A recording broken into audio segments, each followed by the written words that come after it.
Ela entrou naquela sala como se fosse uma funcionária comum. Saiu como a única dona de tudo.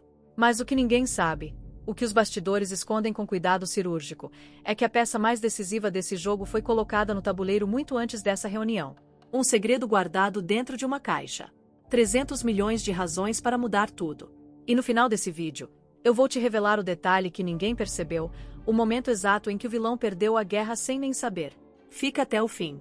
Porque essa história tem uma camada que vai te deixar sem fôlego. Tudo começa muito antes da reunião bombástica. Começa no silêncio de uma mulher que passou anos sendo subestimada. Maria do Carmo não é uma personagem simples.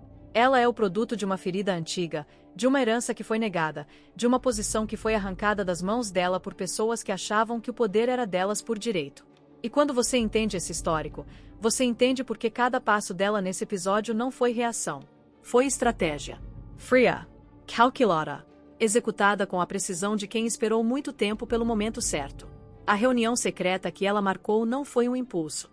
Foi a primeira peça de um xadrez que ela montou sozinha, em silêncio, enquanto todo mundo achava que ela estava quebrada. Os diretores chegaram, sentaram, e ela estava prestes a apresentar algo que podia mudar o futuro da empresa.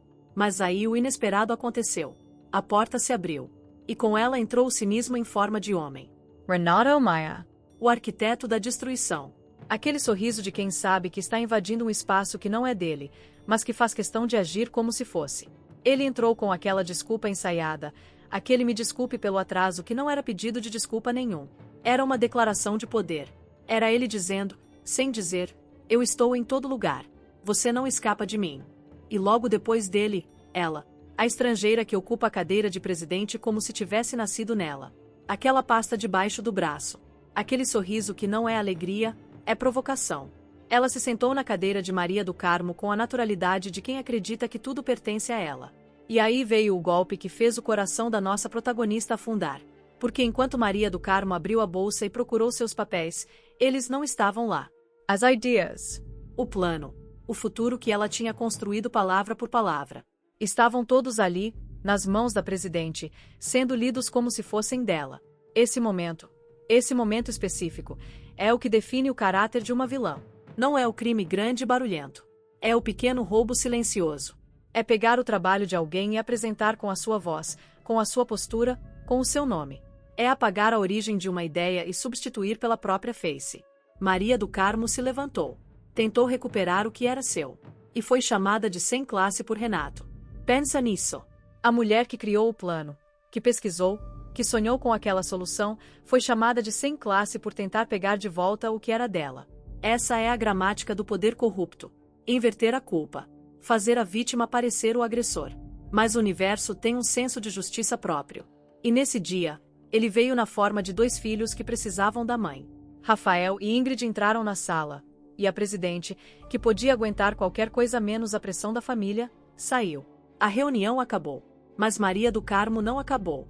Ela apenas mudou de plano. E foi aí que os diretores Olegário e Vidigal fizeram algo que não faziam há muito tempo. Foram até a casa dela. Foram até ela. Não mandaram mensagem. Não convocaram uma reunião formal. Foram pessoalmente, como 2 homens que finalmente entenderam que cometeram um erro grave. E o erro deles tinha nome: Renato Maia. Eles confiaram no homem errado e deixaram a mulher certa de fora. Maria do Carmo poderia ter fechado a porta na cara deles. Poderia ter dito que já estava tarde demais. Mas ela não fez isso. Porque ela não é movida por vaidade. Ela é movida por propósito. E o propósito dela sempre foi salvar aquela empresa, independente de quem tivesse que engolir o orgulho no caminho. A reunião na casa dela naquela noite foi diferente de tudo. Sem a pressão da sala corporativa. Sem Renato espreitando atrás da porta. Sem a presidente ocupando a cadeira errada. Só ela, suas ideias, e pessoas que finalmente estavam prontas para ouvir. Ela falou sobre peças, sobre serviços, sobre carros usados, sobre uma empresa que precisava expandir o olhar para sobreviver. E mais, ela falou sobre pessoas. Sobre incentivos. Sobre premiar quem produz em vez de cortar tudo que sustenta os funcionários. Era um plano humano. Era um plano inteligente. E naquela sala, os acionistas começaram a enxergar o que sempre esteve na frente deles. Se você está acompanhando essa análise até aqui e está sentindo que cada detalhe importa, que cada olhar e cada silêncio dessa história carrega um peso, então você precisa estar inscrito no canal. Porque é exatamente isso que a gente faz aqui. A gente não apenas assiste. A gente decifra. Inscreve-se agora e ativa o sininho para não perder nenhum vídeo. Porque o que vem a seguir nessa análise é o momento em que tudo muda de vez. Enquanto Maria do Carmo articulava sua volta em um jantar de acionistas, do outro lado da cidade, outra batalha acontecia em silêncio. Jonas, o mordomo que carrega mais segredos do que um cofre suíço. Ele foi até Caio com uma caixa. Uma caixa simples, no sofá de uma sala comum. Mas dentro dela havia 300 milhões de dólares. Pensa na psicologia desse momento. Caio olhou para aquele dinheiro e ficou petrificado. Não de ganância. De incredulidade. Porque esse dinheiro representava uma possibilidade que ele tinha praticamente enterrado. Representava uma virada que ele já não acreditava que viria. E Jonas, com a serenidade de quem guarda segredos há décadas, disse com simplicidade: esse dinheiro é de vocês. Vai salvar a vida dos três. Salvar a vida. Não enriquecer. Não vencer. Salvar. Essa escolha de palavra revela o quanto essa família tinha chegado perto do abismo. E o quanto Jonas, à sua maneira discreta e calculada, nunca deixou de proteger quem ele considerava sua gente. Mas a Isabelle estava rondando esse segredo como um abutre elegante. Ela entrou no quarto de Jonas com uma fita cassete e um sorriso que não enganava ninguém. Ela sabia da mansão. Sabia dos bens. E queria tudo no nome dela, com aquela ameaça velada que as mulheres como ela sabem usar tão bem. A fúria de Isabelle Bresson. Dita assim, como se fosse uma tempestade inevitável, como se o nome dela sozinho já fosse punição suficiente. Jonas olhou para aquela tela. Olhou para ela. E ficou em silêncio. Mas o silêncio de Jonas não é fraqueza. É processamento. É o silêncio de quem está calculando 3 jogadas à frente enquanto o adversário pensa que ganhou. E enquanto isso, em outro canto dessa teia, Mariana orquestrava a sua própria operação. A pedido de viagem para o Rio de Janeiro foi formulado com precisão clínica. Cada palavra escolhida para parecer espontânea. A menção a Ângela como companheira de viagem para não levantar suspeitas. O convite para Renato aparecer no fim de semana, para que ele se sentisse no controle enquanto ela construía o cerco ao redor dele. Renato pensou. Considerou. E no fundo, acreditou. Porque homens como Renato Maia têm um ponto cego enorme. Eles nunca acreditam que alguém ao lado deles pode ser mais inteligente do que eles. Mariana aproveitou exatamente esse ponto cego. E o plano seguiu. Mas Caio estava afundando em outro tipo de dor. Ei, Adriana. O casamento que se aproximava.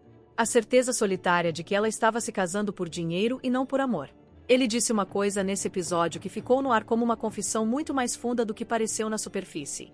Disse que sem ela não sabia o que ia fazer. Que só lhe restava virar peça de museu.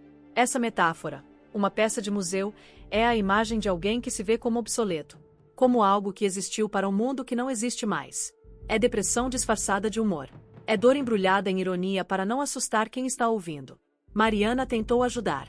Mas Caio estava naquele lugar onde as palavras dos outros simplesmente não chegam. Porque o coração apaixonado tem uma lógica própria, e essa lógica não aceita substituto.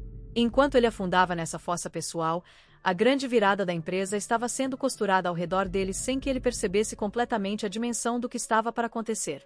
E então chegou o dia. A reunião na do Carmo. Todos presentes.